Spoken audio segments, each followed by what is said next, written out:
মুসলিম উম্মাহ কাকে বলে? উম্মাহ মানে হচ্ছে একটা জামা, একটা জামা। এই উম্মাহ শব্দটা অনেক ব্যাপক, অনেক বড়, অনেক গভীর। একদিন আলোচনা করে আমি এটা বুঝাতে পারবো। এতটুকু বলছি, উম্মাহ একটা হাদিস, উম্মাহ একটা দেহের মতো, একটা দেহের মতো। এই হাদিসটা ভালো করে মাথায় রাখেন। উম্মাহ একটা দেহের মতো, একটা অংশ যদি আঘাতপ্রাপ্ত হয় অন্য অংশ ব্যথা অনুভব করে। যদি বিশ্বের বিভিন্ন জায়গায় মুসলিমদের নির্যাতন, নিপীড়ন, রক্তক্ষরণ আমাদেরকে কষ্ট দেয়, তাহলে বুঝতে হবে যে হ্যাঁ, আমরা এখনো এক উম্মাহ আছি। উম্মাহ বলতে অনেক বড় কিছু বোঝায়। এখন আমরা মনে হয় না আসলে ওই উম্মার মধ্যে খুব বেশি সংখ্যক মানুষ থাকবে, আমার এটা মনে হয় না। এই উম্মার ছাকরির মধ্যে বহুত মানুষ পড়ে যাবে, অল্প কিছু মানুষ থাকতে পারে যাদের পুরা মুসলিম বিশ্ব নিয়ে ফিকির আছে। এখন তো ব্যক্তিগতভাবেই ফিকির নাই আমার দিন নিয়ে, উম্মাহ নিয়ে আমি কথা বলতে যাব, এটা তো আপনি ভাবতেই পারেন। আপনি লম্বা হয়ে যাচ্ছে নাকি? আচ্ছা, আমি একটু শর্ট করে দিব, একটু সময় নিচ্ছি। মানে আমরা খুব আফসোসের সাথে লক্ষ্য করি আর কি, যে সামান্য দুনিয়াবি স্বার্থে, দুনিয়াবি একটু পদের জন্য, একটু ভোগবিলাসের জন্য আমরা উম্মাহ কেন্দ্রিক কথাবার্তা বলা বন্ধ করে দিয়েছি। আমরা আমাদেরকে নিয়ে ব্যস্ত হয়ে গেছি। আমি একটা মসজিদ করতে পারলে খুশি, একটা মাদ্রাসা করতে পারলে খুশি, আমি একটু রাহাবার হয়ে গেছি, আমি একটা দল করেছি, আমার দলের আমি আমির হয়ে গেছি, বাস আমার কাজ হয়ে গেছে। আসলে ব্যাপারটা এমন না ভাই। উম্মাহ নিয়ে ফিকির করতে হলে আমাদেরকে অনেক বড় মন আগে লালন করতে হবে, সবাইকে আগে নিজের ভাই মনে করতে হবে, সমস্ত জাতীয়তাবাদের বর্ডারকে ক্রস করে উম্মাহ নিয়ে চিন্তা করতে হবে। ভালো করে বুঝেন কথাগুলো। খিলাফত ধ্বংস করে তারা আগে আমাদেরকে জাতীয়তাবাদ গিলিয়েছে, বিভিন্ন রাষ্ট্র ভাগ করেছে, পতাকা দিয়ে দিয়েছে, আলাদা আলাদা পতাকা, আলাদা আলাদা সঙ্গীত, আলাদা আলাদা স্বাধীনতা দিবস, আর আমরা মনে করছি আমরা স্বাধীন। আমরা মনে করছি কি আমরা স্বাধীন। আপনি ছোট পরিসরে হয়তো স্বাধীন হতে পারেন, কিন্তু বৈশ্বিক প্রেক্ষাপটে আপনি স্বাধীন নন, মোটেই না। বৈশ্বিক প্রেক্ষাপটে মুসলিম স্বাধীন হবে তখনই যখন ইসলাম ইনশাআল্লাহ তাআলা অচিরেই ইসলামিক গ্লোবাল খিলাফা আসবে ইনশাআল্লাহ, তখন স্বাধীন হবে না। তখন খিলাফা কনসেপ্ট ছিল যে আমার বোনের গায়ে তুই হাত দিলি কেন রাজা তাহির, আমার বোনের গায়ে তুই হাত দিলি কেন, ওইখান থেকে ফোর্স আসছে এসে আপনার সিন্ধু জয় করছে। এখন কিনা হবে? উম্মাহ অনেক বড় বিষয়। সবার আগে আপনাকে জাতীয়তাবাদের ঊর্ধ্বে চিন্তা করতে হবে যে আমরা একটা দেহ, আমরা মুহাম্মদ সাল্লাল্লাহু আলাইহি ওয়াসাল্লামের উম্মাহ, আমরা আল্লাহর বান্দা। আমাদের মধ্যে ভাষাগত পার্থক্য থাকতে পারে, তবু আমরা এক। রঙের পার্থক্য থাকতে পারে, তবু আমরা এক। আমাদের জাতীয়তাবাদের মানে দেশের পার্থক্য থাকতে পারে, বাট আমরা এক। আমাদের বর্ণের পার্থক্য আছে, কিন্তু আমরা এক। সংস্কৃতির মধ্যে পার্থক্য আছে, কিন্তু আমরা এক। আপনাকে উম্মাহ কনসেপ্ট চিনাবে কে জানেন? উম্মাহ কনসেপ্ট কে চিনাবে? আমাদের সামনে কয়েকদিন আগে হজ হয়ে গেছে। কি হচ্ছে? এই মিসালটা দিয়ে আমি অন্য পয়েন্টে যাচ্ছি। লাস্ট মিসাল, অনেক লম্বা করবো না, আপনাদের বিরক্তি ধরবো না। হজ আপনারা দেখেছেন তো না? যারা করার তৌফিক পেয়েছেন তো মাশাআল্লাহ, আর আমরা যারা যেতে পারিনি আল্লাহ পাক যেন বারবার যাওয়ার তৌফিক দেন। এখন আপনারা দেখেন, হজ হচ্ছে সবার গায়ে একরকম কাপড় না, সেম কাপড় না। কে পাশে ধনী গরিব বোঝার বুদ্ধি আছে? কে কোন দেশ থেকে আসছে বোঝার বুদ্ধি আছে? এখানে বিভিন্ন ভাষার মানুষ আছে না, বিভিন্ন দেশের, বিভিন্ন বর্ণের, বিভিন্ন কালচারের, আছে কিনা? কিন্তু যখন তারা নামাজে দাঁড়াচ্ছে, আরাফার মাঠে যখন তারা গেলেন, হাত তুলে আল্লাহ পাকের কাছে দোয়া করতে শুরু করলেন, এখানে কি কোনো জাতীয়তাবাদ, বর্ণ, ভাষা, গোত্রের পার্থক্য আছে? এইটা হচ্ছে উম্মাহ। এটা হচ্ছে কি? ওই শিক্ষাটা হজ থেকে নিয়ে এসে আমরা ধরে রাখতে পারি না। এমনকি হজের খুতবাতে পর্যন্ত পুরো উম্মাহকে ঐক্যবদ্ধ করে এই জালেমদের এগেইনস্টে জিহাদের ঘোষণা দেওয়ার সুযোগ হয় না। আফসোস, এর চেয়ে বড় কি আফসোস হতে পারে? এমনকি হজের খুতবাতে পর্যন্ত পুরো মুসলিম উম্মাহকে ঐক্যবদ্ধ করে একটা জিহাদের ডাক দেওয়ার সাহস হয় না। উম্মাহ কি হওয়া উচিত ছিল? এখন বলেন তো, আসলে কি উম্মাহ এই জায়গায় আছে কি নাই? নাই। কেন নাই? জাতীয়তাবাদের কারণে নাই, এই ক্ষমতার দ্বন্দ্বের কারণে নাই, পশ্চিমা তন্ত্রমন্ত্রের কারণে নাই, সেই ইমান নাই, সেই আকীদা নাই, সেই মানহাজ নাই।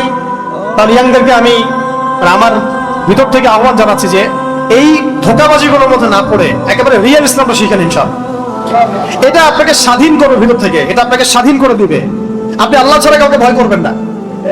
আমি এটা ফখর করে বলছি না। এখন এতক্ষণ ধরে যে আলোচনাগুলো হয়েছে, আপনি আলোচনাগুলো জাতিসংঘ থেকে করতে পারবেন না, কারণ ওটা পরাধীন। আমি এখানে স্বাধীন, আপনি এখানে স্বাধীন। আপনি আল্লাহর দাসত্ব করছেন, তারা জাতিসংঘের দাসত্ব করছে। স্বাধীনতার অন্য সুখ আছে, এটা ওরা বুঝবে না। এই স্বাধীনতা নিয়ে যদি আমি কারাগারেও যাই, আমি স্বাধীন। এটা নিয়ে যদি আমরা জিহাদের মাঠে যাই, আমরা শহীদ, আমরা গাজী। এটা নিয়ে যদি আমরা ওখানে শহীদ হয়ে যাই, ইনশাল্লাহ আমরা জান্নাতে চলে যাব। বিকজ আমরা কোনো আল্লাহ বিরোধী কোনো শক্তির সামনে আত্মসমর্পণ করি নাই। এই জাজবাটা আমাদেরকে তৈরি করতে হবে। আল্লাহ পাক তৌফিক দান করেন। শেষের দুইটা পয়েন্ট, সংকট উত্তরণের পথ। তো সংকট তো আপনারা বুঝে ফেলছেন। আমি কয়েকটা পয়েন্ট বলি, সংকটগুলো কোথায় কোথায় জানেন? প্রথম সংকটটা হচ্ছে ভাই আমাদের ইমানের সংকট। কিসের সংকট? আমরা যে আসলে দুনিয়াতে আল্লাহর দিন পালন এবং প্রতিষ্ঠার জন্য আসছি, এটা ভুলে গেছি তো আমরা। আমাদের সামনে তো চাকরি, মেয়ে, টাকা পয়সা, বাড়ি গাড়ি, ব্যাংক ব্যালেন্স, এগুলো ঝুলতেছে। আমরা তো ভুলেই গেছি আমরা মুহাম্মদ সাল্লাল্লাহু আলাইহি ওয়াসাল্লামের উম্মাহ। আমাদের একটা ভিশন আছে, একটা মিশন আছে। আমরা 8-10টা উম্মার মতো পৃথিবীতে আসে নাই। আমাদের একটা নির্দিষ্ট লক্ষ্য আছে, গন্তব্য আছে, আর কেউ থাকবো না চিরদিন। এটাই ভুলে গেছি আমরা, এবং ভুলিয়ে দেওয়া হয়েছে মিডিয়া দিয়ে, প্রযুক্তি দিয়ে, স্মার্টফোন দিয়ে, শিক্ষা ব্যবস্থা দিয়ে, সমাজের কালচার দিয়ে, এগুলোতে টিভি দিয়ে, রেডিও দিয়ে, টেলিভিশন দিয়ে, এগুলোতে ভুলিয়ে দেওয়া হয়েছে আমাদেরকে। ভুলে গেছি না আমরা, বলেন? তো আগে আমাদের ইমানের ওই যে ক্রাইসিস, ওটা সলভ করতে হবে। ইমানের ক্রাইসিস সলভ করতে হলে কি লাগবে? দিনের জ্ঞান লাগবে। কি লাগবে? দিনের জ্ঞান লাগবে। একদিনের লেকচার কি আসলে সব জ্ঞান? তাহলে আপনাকে তো ভাই পড়াশোনা করতে হবে। পড়াশোনা করতে হবে। পড়াশোনা করতে গেলে কি ওস্তাদ লাগবে কি লাগবে না? আলেমদের সামনে যেতে হবে, আলেমদের সান্নিধ্যে যেতে হবে। আর কি লাগবে? আখলাক লাগবে, উত্তম চরিত্র, উত্তম আখলাক। আখলাক কি বই পড়ে পড়ে অর্জন হয়ে যায়? না, আল্লাহওয়ালা মানুষদের সাথে চলতে হবে। আমি এক কথায় বলছি মোটা দাগে। আর কি লাগবে? বেশি বেশি আমল, বেশি বেশি। তো এত ডিভাইসে আসক্তি থাকলে আমল করবেন কখন? দুনিয়া নিয়ে এত ব্যস্ত হয়ে থাকলে আমল করবেন কখন? দুনিয়ার ব্যস্ততা কমাতে হবে, আখিরাতের ব্যস্ততা বাড়াতে হবে, দিনের কাজের ফিকির বাড়াতে হবে, ভালো কাজের সাথে থাকতে হবে, এবং নিজের জীবনের লক্ষ্য বানায় ফেলতে হবে যে আমার জীবনের লক্ষ্যই হচ্ছে আল্লাহর জমিনে দিন কায়েম করা। বাস, হয়ে গেল। তাহলে আমার জীবনের প্রত্যেকটা কাজ রুটিন ওয়াইজ চলে আসবে ইনশাআল্লাহ। তখন আল্লাহ তৌফিক দিবেন ইনশাআল্লাহ। কে তৌফিক দিবেন? আমরা তো চাচ্ছি না। আল্লাহ তৌফিক দিবেন কেন? আমাকে উত্তর দেন। আপনি আমি তো চাচ্ছি না। আমি তো চাচ্ছি না যে আমি আল্লাহর জমিনে দিন কায়েম করে ছাড়বো। এই ডিটারমিনেশন তো আসতেছে না। তাহলে আল্লাহ পাক আপনাকে তৌফিক দিবেন কেন? চাইতে হবে তো আল্লাহর কাছে। দোয়াই তো ইবাদত। আল্লাহ পাকের কাছে চাইলে আল্লাহ খুশি হন, না চাইলে আল্লাহ নারাজ হন। উদউলি আস্তাজিব লাকুম, আল্লাহ বলেছেন না? উদউলি আস্তাজিব লাকুম, আমাকে ডাকো, আমি তোমাদের ডাকে সাড়া দিব। সুবহানাল্লাহ।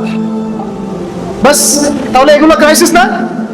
ঈমান ঠিক করতে হবে, আমল, আখলাক এবং আকীদা। এটা কি আকীদা? আকীদা এবং মানহাজ, আকীদা এবং মানহাজ ঠিক করতে হবে। এমন কোন আকীদা লালন করা যাবে না যে আকীদা আমাকে মুনাফিক বানায় দেয়। ঠিক আছে ভাই? এমন কোন আকীদা লালন করা যাবে না যেটা আমাকে মুনাফিক বানায় দেয়। আমাকে একেবারে রাসূল সাল্লাল্লাহু আলাইহি ওয়াসাল্লামের আকীদা, তার যে আমল, তার যে সুন্নাহ, সাহাবীদের যে আকীদা, সাহাবীদের আমল, সাহাবীদের সুন্নাহ, তাবেঈন, তাবেঈন, আমাদের আসলাফগণ, আকাবিরগণ, তাদের সিলসিলা মেইনটেইন করে আমাকে চলতে হবে। এবং এটা কিন্তু একা একা শেখা যাবে না, আলেমদের সোহবতে যেতে হবে। আর আলেম আপনি চিনবেন কিভাবে? ফেসবুক থেকে, ইউটিউব থেকে। যার ভিউজ বেশি সে বড় আলেম নাকি? যাকে নিয়ে রিলস মানুষ বেশি বানায় সে বড় আলেম নাকি? যে একটু লিপস্টিক মারে সে আরো বড় আলেম। যে একদম মেয়েদের মতো সাজতেছে ওইটা রিল বানাই দিচ্ছে সে আরো বড় আলেম। আলেম কাকে বলে? আসো, যে নিজেকে জাহির করে সে বড় আলেম? আলেম কাকে বলে? মনে রাখবেন, আলেম সেই ব্যক্তিকে বলা হয় যে ব্যক্তি ইলম অনুযায়ী আমল করেন। এক নাম্বার, ইলম অনুযায়ী আমল করেন, সত্য মিথ্যা মিশ্রিত করেন না, সত্য মিথ্যা স্পষ্ট করে দেন। আলেম কাকে বলে? যিনি দুনিয়াবি স্বার্থে দিনকে বিক্রি করে দেন না।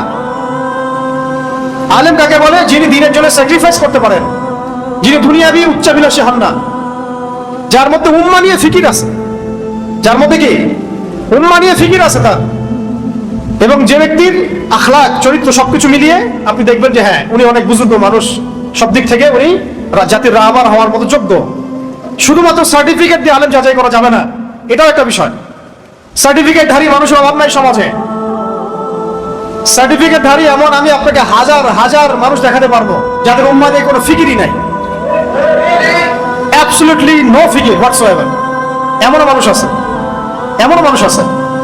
আবার এমনও মানুষ আছে যার এমন কোনো হয়তো এখন পর্যন্ত কোনো ডিগ্রি নাই, বাট তার উম্মাহ নিয়ে অনেক বেশি ফিকির আছে। অতএব আমরা আলেম জাজ করব অনেক কিছু বিবেচনা করে, তবে আমরা একটা সিলসিলা মেনটেন করবো। সাহাবায়ে কেরাম, আসলাফগণ, আকাবিরগণ, তাবেঈন, তাবেঈন, তাদের সমস্ত যে সিলসিলা, এটা মেনটেন করে আমরা আমাদের আকীদা, আমল, মানহাজ করে তুলবো ইনশাআল্লাহ। ঠিক আছে ভাই? এগুলো ক্রাইসিস, এগুলো ক্রাইসিস একই সাথে সমাধানও, মানে এগুলো নাই, এগুলোই ক্রাইসিস, আর এটা আসতে হবে, এটাই সমাধান। তাই দ্বীনি জ্ঞানের পাশাপাশি দুনিয়াবি জ্ঞানও অর্জন করতে হবে। এআই যে কি পরিমাণ ফিতনা নিয়ে আসতেছে সামনে, এটা আপনি দুনিয়াবি পড়াশোনা ছাড়া বুঝতে পারবেন না। ঠিক একইভাবে দুনিয়াবি পড়াশোনার ঘাটতির কারণে কাগজের টাকা আমাদের কি ক্ষতি করেছে এটা আমরা বুঝতেই পারি নাই। সামনে বিটকয়েন্স আমাদের কি ক্ষতি করতে পারে এটা আমাদের কল্পনাতেও নাই, যেহেতু আমরা এগুলা পড়াশোনা করি না। এই পড়াশোনার এই মানে মেরুকরণটাও দূর করতে হবে, সবকিছু করতে হবে। এই জন্য আমি জেনারেল শিক্ষিত ভাইদেরকে নিয়ে বেশি আশাবাদী। আপনারা যদি দ্বীনের পথে ফিরে আসেন এবং দ্বীনের ভালো ইলম অর্জন করেন, বরেণ্য ওলামায়ে কেরামের সোহবতে থাকেন এবং দুনিয়াবি জ্ঞানও পাশাপাশি অর্জন করতে থাকেন, আপনাকে দিয়ে বড় খেদমত হওয়ার সুযোগ আছে ইনশাআল্লাহ। এমন হইতে পারে যে একজন দাওরা ফারেক মানুষ যা করতে পারেন আপনি তার চেয়ে বহুত কিছু করছেন, এটা সম্ভাবনা আছে, বিকজ আপনি অনেক দিকে পড়াশোনা করেছেন, এক্সপার্ট আপনি। তা আমি এই জন্য প্রত্যেক মহলে দাওয়াতের কথা বলি। আমাদের দাওয়াতগুলো পৌঁছাতে হবে এমপিদের মধ্যে, মন্ত্রীদের মধ্যে, পলিটিশিয়ানদের মধ্যে, প্রশাসনের মধ্যে, আর্মির মধ্যে, র্যাবের মধ্যে, বিজিবির মধ্যে, পুলিশের ভাইদের মধ্যে, সমস্ত মহলে। পারবেন না ইনশাআল্লাহ? এটাই কাজ আমাদের। বাংলাদেশে আমাদের কাজ কি এখন? এইটাই, দাওয়াত দেওয়া, মানুষকে দাওয়াতের মাধ্যমে সঠিক পথে ফিরে আনার চেষ্টা করা। বাস, ইনশাআল্লাহ দেখবেন বাকি কাজ আল্লাহ করে দিবেন ইনশাআল্লাহ। আল্লাহ পাক কোত্থেকে জামা গঠন করে দিবেন সেটা সময় বলে দিবে, কোত্থেকে শুরা হয়ে যাবে, ইমারা হয়ে যাবে, সময় বলে দিবে। ইনশাআল্লাহ দেখবেন বাংলাদেশের মধ্যেও এরকম একটা মুসলিম ঐক্যবদ্ধ একটা প্ল্যাটফর্ম হয়ে গেছে, তাওহীদি জনতা এক হয়ে গেছে, এটাও হয়ে যেতে পারে। এটা কে করে দিবেন? আল্লাহ চাইলে একজন আমিরুল মুমিনিন এনে দিতে পারেন, পারেন কিনা? আল্লাহ চাইলে এই গুটি কয়েক মানুষকে দিয়েও বাংলাদেশে খিলাফা কায়েম করাতে পারেন। আর খিলাফত না, আমাদের শরিয়া কায়েম করাতে পারেন। কি কায়েম করতে পারেন? শরিয়া। শরিয়া মানে ইমারা। ইমারা খিলাফত বড় কনসেপ্টে, মানে বৈশ্বিকভাবে এটা আর কি, আমরা আঞ্চলিকভাবে এটা ইমারা হয়, শরিয়া হয়। শরিয়া আইন যেখানে কায়েম হয় সেটা ইমারা হয়। তো এগুলো সংকট, এই সংকটগুলো কাটাতে হবে। এছাড়া সংকট আছে, সাংস্কৃতিক সংকট আছে। সংস্কৃতির নামে আমাদেরকে গিলানো হচ্ছে, শিরক, কুফরি, হারাম। ইকোনমিক সংকট আছে, আপনাকে সুদ খাওয়ানো হচ্ছে, ঘুষ খাওয়ানো হচ্ছে, দুর্নীতি করানো হচ্ছে, অনেক সময় আপনি বাধ্য হচ্ছেন। আবার হারাম, এটা হারাম চিনতেই পারছেন না কোনটা হারাম। সিন্ডিকেট আছে, বাজারে অনেক ফাসেকদের তৎপরতা আছে, সিন্ডিকেট আছে। আবার ওই যে বললাম টাকার মান পড়ে যাওয়া, ইনফ্লেশন হওয়া, সুদের ফিতনা, অনেক ফিতনা আছে ইকোনমিক্সের মধ্যে। এইগুলা সংকট। রাজনৈতিক তো সংকট আছে, ওটা আগে বলে দিচ্ছি আমি আগেই। শিক্ষার মধ্যে সংকট আছে, এই যে বললাম 20 বছর পড়াশোনা করছেন কিন্তু দিন শিখতে পারছেন না, সংকট আছে। মিডিয়া দিয়ে সংকট আছে, মিডিয়া দিয়ে ওদের আইডিওলজি গিলানো হচ্ছে আমাদেরকে। মিডিয়া যদি বলে যে অমুক দাড়িওয়ালা মানুষটা জঙ্গি, সারা দুনিয়া বলতে শুরু করে হ্যাঁ সে জঙ্গি, তাই না? তাই না? তাই কি না? মিডিয়া যদি বলে যে অং সান সুচি খুব ভালো মানুষ, ওকে নোবেল দেওয়া দরকার, সারা দুনিয়া কি বলে? হ্যাঁ দেওয়া দরকার। তাদের একটা মারাত্মক কষ্ট হচ্ছে কি? মিডিয়া। এটা তো বৈশ্বিকভাবে আছে, আঞ্চলিক। আমাদের দেশেও যে মিডিয়াগুলো আছে এইগুলো দিনকে রাত করতে পারে, রাতকে দিন করতে পারে। আবার যদি দেখেন যে না, ইসলামপন্থী কিছু মানুষ ক্ষমতা চলে আসছে আর আমরা কোনো একভাবে দেশে শরিয়া কায়েম করে ফেলছি, ধরেন, আল্লাহ কবুল করেন, আমি ধরেন আমরা চোরের হাত কেটে ফেলতেছি, হ্যাঁ, মেয়েদের এইসব বেপরদায় ঘোরাফেরা বন্ধ করে দিচ্ছি, সহশিক্ষা বন্ধ করে দিচ্ছি, শরিয়া কায়েম হলে এগুলো হবেই। তোমাদের ভালো লাগলেও হবে, না লাগলেও হবে। মানলে মানো, না মানলে এখান থেকে পালাও, কোনো সমস্যা নেই। শরিয়া কায়েম হলে এগুলো হবেই। জেনা করলে বেত্রাঘাত হবে, ব্যভিচার করলে রজম হবে, কেসাস হবে, হুদুদ হবে। তখন এই মিডিয়াগুলো কি করবে জানেন? তখন তারা আমাদের পক্ষ নেবে। হ্যাঁ, তখন তারা বলবে যে আদনান ভাইরা খুব ভালো মানুষ, তারা ইনসাফ কায়েম করছে সমাজে, সমাজে ন্যায় বিচার কায়েম করছে। ইসলাম হলো শান্তির ধর্ম, এই তো ইসলামের আসল রূপ। এইগুলো শিরোনাম আসবে তখন। এই হচ্ছে চরিত্র এদের। তাই আমি বলছি যে এগুলো হচ্ছে সংকট। সংকট মানে সমাধান আপনাকে বের করতে হবে। আমাদের কি স্বতন্ত্র মিডিয়া আছে? কয়টা আছে? তাহলে তাহলে মানুষকে যে আমরা এখন পর্যন্ত দিন বোঝাতে পারছি, এটাই তো আল্লাহ পাকের অনেক বড় রহমত। দেখেন, এত মিডিয়ার আকর্ষণের পরেও newspaper, print media, electronic media, ইসলাম কি থেমে আছে? আল্লাহ পাকের দরবারে শুকরিয়া যে আল্লাহ পাক আমাদেরকে মুসলিম পরিবারে জন্মগ্রহণ করার পাশাপাশি সর্বকালের সর্বশ্রেষ্ঠ মহামানব মুহাম্মদুর রাসূলুল্লাহ সাল্লাল্লাহু আলাইহি ওয়াসাল্লামের সৌভাগ্যবান উম্মত হওয়ার তৌফিক দিয়েছেন। আলহামদুলিল্লাহ। সবাই একবার দরুদ পড়বো আমরা। আল্লাহুম্মা সাল্লি আলা মুহাম্মদ ওয়া আলা আলি মুহাম্মদ কামা সাল্লাইতা আলা ইব্রাহিম ওয়া আলা আলি ইব্রাহিম ইন্নাকা হামিদুম মাজিদ। اللهم بارك على محمد وعلى آل محمد كما باركت على إبراهيم وعلى آل إبراهيم إنك حميد مجيد. আপনারা ভালো আছেন? আলহামদুলিল্লাহ। মুসলিম উম্মার সংকট এবং উত্তরণের পথ শীর্ষক এই সেমিনারে আসতে পেরে আমরা আল্লাহ পাকের দরবারে আবারও শুকরিয়া জ্ঞাপন করছি। আলহামদুলিল্লাহ। এবং এটাই বর্তমান বৈশ্বিক প্রেক্ষাপটে এবং আঞ্চলিক প্রেক্ষাপটে সবচেয়ে গুরুত্বপূর্ণ টপিক এবং সবচেয়ে কঠিন টপিকও বটে। এবং এই টপিক সবার মাথায় ঢুকবে না, এটাও বাস্তব। তো আমি চেষ্টা করছি সহজ করে বলার জন্যে, তবে টপিকটাই কঠিন। তো আসলে আমরা শুরু করি। প্রথমে আমি শব্দ ধরে ধরে কথা বলতে চাচ্ছি। এখানে শব্দ আছে, দেখুন, মুসলিম উম্মার সংকট উত্তরণের পথ। এই বাংলাটাও কি আমরা বুঝতে পারছি? আমি লেকচার দেওয়ার চাইতে আপনাদের সাথে একটা ক্লাসের মতোই কথা বলবো ইনশাআল্লাহ। মুসলিম উম্মার সংকট উত্তরণের পথ। প্রথম শব্দটা হচ্ছে মুসলিম। কাকে বলে? একজন বলেন, মুসলিম কাকে বলে? মাশাআল্লাহ, এক ভাই বলেছেন যে ব্যক্তি আল্লাহর কাছে আত্মসমর্পণ করে তাকে মুসলিম বলে। মুসলিম শব্দটা সর্বপ্রথম আদম আলাইহিস সালামের ক্ষেত্রে প্রযোজ্য। বেশক তিনি আমাদের প্রথম নবী, প্রথম আদি পিতা, এবং তিনি আমাদের সমস্ত নবীগণেরও পিতা। ঠিক আছে? তবে আল কোরআনুল কারীমে আদম আলাইহিস সালামকে সর্বপ্রথম পরিচয় করানো হচ্ছে খলিফা শব্দ দিয়ে। কি শব্দ? আল্লাহ পাক সর্বপ্রথম আদম আলাইহিস সালামকে মুসলিম শব্দটা দিয়ে পরিচয় করেন নাই, পরিচয় করিয়েছেন এইভাবে। সূরা বাকারার মধ্যে আপনি পাবেন, প্রথম দিকে আছে, ওয়াইজ ক্বালা রাব্বুকা লিল মালাইকাতি ইন্নী জাইলুন ফিল আরদি খলিফা। আজকে থেকে লক্ষ লক্ষ বছর আগে, কোটি কোটি বছর আগে, আল্লাহ ভালো জানেন কত বছর আগে, আমরা তো জানি না। আল্লাহ পাক বলছেন যে আমি ফেরেশতাদেরকে ডেকেছিলাম, হে নবী স্মরণ করো সেই সময় কথা যখন আমি আল্লাহ ফেরেশতা মণ্ডলীকে ডেকে বলেছিলাম যে আমি পৃথিবীতে আমার খলিফা পাঠাতে চাই। তো এই খলিফাকে হযরতে আদম আলাইহিস সালাম, আদম আলাইহিস সালামকে আল্লাহ পাক পরিচয় করাচ্ছেন এজ এ খলিফা। অবশ্যই তিনি তো মুসলিম, কিন্তু আল্লাহ পাক পরিচয় করাচ্ছেন কিভাবে? খলিফা। কারণ খলিফা শব্দটার মধ্যেও আত্মসমর্পণ এবং মুসলিম শব্দের একটা সার নির্যাস আছে। খলিফার কাজ কি? আল্লাহ পাকের জমিনে আল্লাহর বিধান বাস্তবায়ন করা। খলিফার কাজ আল্লাহর জমিনে আল্লাহর বিধান বাস্তবায়ন করা। যে ব্যক্তি আল্লাহর জমিনে আল্লাহর বিধান বাস্তবায়ন করবে আজও সে আল্লাহর খলিফা ইনশাআল্লাহ। কিন্তু যে ব্যক্তি আল্লাহর জমিনে আল্লাহর নিয়ামত ভোগ করে, আল্লাহর রিজিক ভোগ করে শয়তানের বিধান বাস্তবায়ন করে, আল্লাহ বিরোধী বিধান বাস্তবায়ন করে, বা নিজের মন গড়া মানব রচিত বিধান বাস্তবায়ন করে, সে আল্লাহর খলিফা নয়, সে শয়তানের খলিফা। কিছু কথা আছে যেগুলো হজম করতে হবে, আর কিছু কথাকে ভুল হিসেবে শুধরে নেওয়ার পদ্ধতি হিসেবে নিতে হবে। আগে যা হয়ে গেছে হয়ে গেছে, আগে যা হয়ে গেছে হয়ে গেছে। এখন সত্য জানলে চিনলে ফিরে আসতে হবে।